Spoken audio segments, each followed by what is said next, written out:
World cup 2023 जिसके आगाज से पहले दुनिया भर के जो बड़े बड़े दिग्गज खिलाड़ी हैं वो ये दावा कर रहे थे कि जनाब इस साल भारत में खेले जाने वाला जो ओडीआई वर्ल्ड कप है इसकी जो टॉप 4 सेमीफाइनलिस्ट टीमें होंगी उनमें पाकिस्तान की टीम जो है वो जरूर शामिल होगी। और दूसरी जानिब जनाब जो भारतीय क्रिकेट पंडित हैं वो ये दावे कर रहे थे कि पाकिस्तान के जो कप्तान बाबर आजम है वो इस वर्ल्ड कप में आग लगा देंगे और इस वर्ल्ड कप के जो हाईएस्ट रन गेटर्स होंगे उनमें बाबर आजम का जो नाम है वो शामिल होगा। और शाहिन अफरीदी जनाब लीडिंग विकेट टेकर्स जो हैं उनकी लिस्ट में शामिल होंगे। लेकिन पाकिस्तान को अपने पिछले 4 मैचेस में जिस तरह से शिकस्त मिली है उसके बाद जनाब जो शायकीन क्रिकेट और दुनिया क्रिकेट के बड़े बड़े पंडित हैं उनके जो माथे हैं वो ठंगना शुरू हो चुके हैं। और इस वक्त ये समझने की कोशिश की जा रही है कि दरअसल पाकिस्तान की जो पेदरपा शिकस्तें हैं उनके पीछे की जो कहानी है वो क्या है। कुछ अपडेट्स हम तक पहुंची हैं, वो आज की वीडियो में मैं आपके साथ शेयर करूंगा।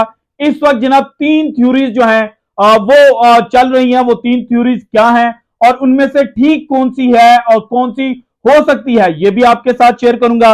इसके अलावा जनाब जो पाकिस्तान के साबिक कप्तान थे राशिद लतीफ, उन्होंने एक टीवी प्रोग्राम में बैठकर जो पाकिस्तान क्रिकेट बोर्ड है उसके ऊपर एक इल्जाम आयद किया था, उसके ऊपर जनाब अब जो रिस्पॉन्स है वो पाकिस्तान क्रिकेट बोर्ड का आ चुका है, वो क्या है।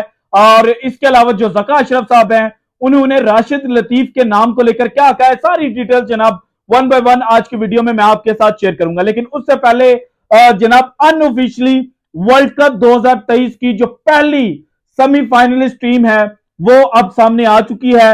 भारत जो इस वर्ल्ड कप 2023 को होस्ट कर रहा है और जिसको 2 माह पहले तक अगर देखा जाए तो कोई भी प्रेडिक्ट नहीं कर रहा था कि जनाब जो भारत है वो वर्ल्ड कप 2023 की जो पहली सेमीफाइनलिस्ट टीम होगी ना वो बन जाएगी। लेकिन जनाब इन्होंने अगेंस्ट ऑल ऑड्स जाकर इस वक्त जो अपने पहले 6 के 6 मैचेस हैं वो जीत लिए हैं। और अब जिस तरह से आज इन्होंने इंग्लैंड के खिलाफ मैच जीता है तो ये जनाब बता रहा है कि जो भारत है वो इस वर्ल्ड कप 2023 को जीतने की तमाम सलाहियत जो है वो रखता है। क्योंकि अब से पहले जो मैचेस भारत ने जीते थे उनमें उन्होंने बैटिंग सेकंड की हुई थी और इतना हाई स्कोरिंग मैच जनाब उनको नहीं मिला था।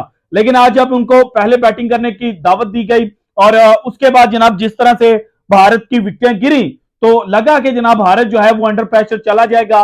लेकिन जिस तरह से भारत के कप्तान रोहित शर्मा ने स्टेप अप किया और जिस तरह से लीड फ्रॉम द फ्रंट किया तो भाईजान दाद तो देनी बनती है फिर रोहित शर्मा को।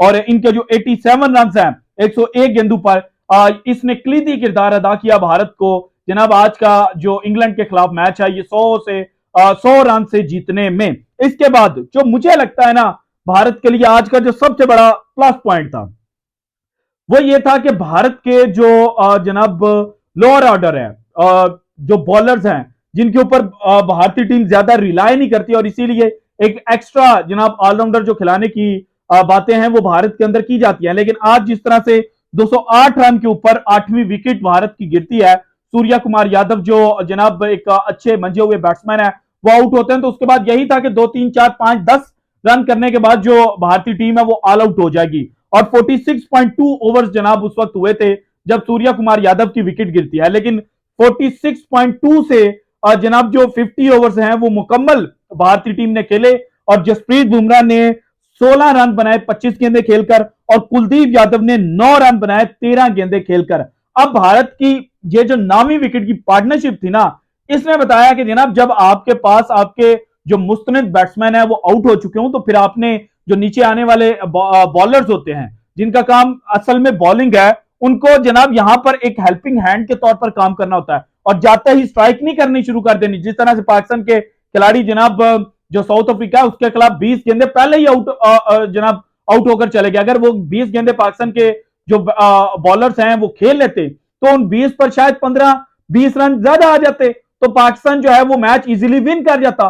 तो यहां पर जनाब मेरे लिए जो प्लस पॉइंट है भारत का वो जसप्रीत बुमराह और कुलदीप यादव की बैटिंग है। इसके बाद बॉलिंग की बात की जाए तो जसप्रीत बुमराह तो वैसे ही वर्ल्ड कप में जनाब आग लगा चुके हैं। 3 विकेट उन्होंने आज अगेन हासिल की, 32 रन उन्होंने दिए, तकरीबन 7 ओवर जो हैं वो जसप्रीत बुमराह ने फेंके। और इसके बाद आते हैं जनाब मोहम्मद शामी को वर्ल्ड कप में जनाब जो प्लेइंग 11 है उसमें लेट इंक्लूड किया गया। लेकिन पिछले मैच की परफॉर्मेंस आप देख लें, जनाब पंजा उन्होंने वहां पर लगाया, इसके बाद चौका जो है वो आज इन्होंने लगा दिया और सिर्फ दो मैचेस मेरा ख्याल है इन्होंने खेले हैं, और 2 मैचेस खेलकर जनाब जो मोहम्मद शामी है वो 9 विकेटें हासिल कर चुके हैं। सो शामी और बुमराह, उसके बाद कुलदीप और रविंद्र जडेजा, जनाब भारत के पास तो सारे बॉलिंग ऑप्शंस जो हैं वो इस वक्त विकेट टेकर्स बन चुके हैं, और इसी वजह से भारत जो है वो इस वर्ल्ड कप 2023 को जीतने की जो सलाहियत है वो रखता है। अब आते हैं जनाब पाकिस्तान की टीम में क्या चल रहा है। राशिद लतीफ ने एक बात की थी टीवी प्रोग्राम में, और उन्होंने कहा था कि जनाब कप्तान बाबर आजम का जो टेलीफोन है या जो मैसेजेस हैं उनका जवाब ज़का अशरफ साहब नहीं दे रहे, और उसके पीछे उन्होंने पूरी जो तमहीद है वो बांधी थी कि किस तरह से ये जो जुआ लगाने वाली कंपनीज हैं, जो बैटिंग कंपनीज हैं, ये जनाब जो पाकिस्तान क्रिकेट के अंदर जनाब अपने पांव जमा चुकी थी। तो जब पीएसएल के दौरान मोहम्मद रिजवान और बाबर आजम जो है उन्होंने इसके खिलाफ आवाज उठाई और इन्होंने जनाब जो बैटिंग वाली शर्ट्स हैं वो पहनने से इनकार किया, तो उसके बाद जनाब जो ब्रांड वैल्यू है वो उन बैटिंग एप्स की या उन बैटिंग कंपनीज की गिरी।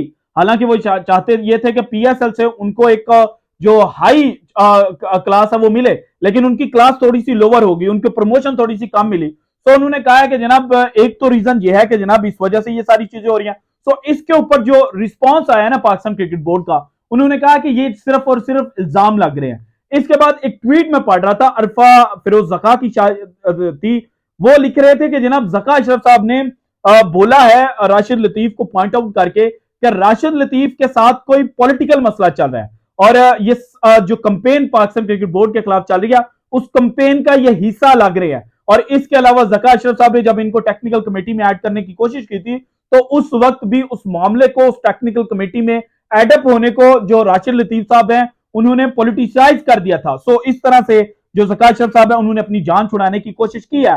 हालांकि कहीं ना कहीं जिस तरह से जो बैटिंग एप्स हैं, जो बैटिंग कंपनीज हैं, वो पाकिस्तान क्रिकेट बोर्ड के अंदर जनाब अपने जो पंजे हैं वो गाड़ चुके थे, तो मुझे भी कहीं ना कहीं लगता है कि जनाब जो चीजें पाकिस्तान क्रिकेट बोर्ड में यकदम गड़बड़ हुई है उसके पीछे एक ये भी कहानी हो सकती है। दूसरी कहानी इस वक्त ये बताई जा रही है कि जनाब जो खिलाड़ी हैं पाकिस्तान क्रिकेट टीम की जो कोर है वो जनाब इस वक्त जो अपने 4 लीडर्स हैं बाबर, रिजवान, शाहीन और शादाब, इनसे नाराज है, क्योंकि इन चारों लीडर्स को जनाब जो पीसीबी के साथ एंगेजमेंट हो रही थी सेंट्रल कॉन्ट्रैक्ट्स को लेकर उसके लिए चूज किया गया था, और ये सारी जो डिस्कशन है वो पाकिस्तान क्रिकेट बोर्ड के साथ कर रहे थे। लेकिन इस सारी डिस्कशन में बाबर, रिजवान और शाहीन जो है वो तो टॉप कैटेगरी ले गए, उसके बाद शादाब जो है वो बी कैटेगरी के अंदर शायद चले गए। तो प्लेयर्स को लगता है कि अपने पैसे तो उन्होंने ज्यादा ले लिए, लेकिन हमारा जो मुआवजा बनता था वो हमें कम दिया जा रहा है। सो एक रीजन ये भी बताई जा रही है कि टीम के अंदर फूट पड़ चुकी है। इसके बाद एक जगह एक ट्वीट था, एक सहाफी है पाकिस्तान के बड़े सीनियर, और उनके ऊपर बड़ा ये इल्जाम भी लगता है कि जनाब वो किसी ना किसी प्रोपेगेंडा का हिस्सा होते हैं। तो उन्होंने 2 ट्वीट्स की थी।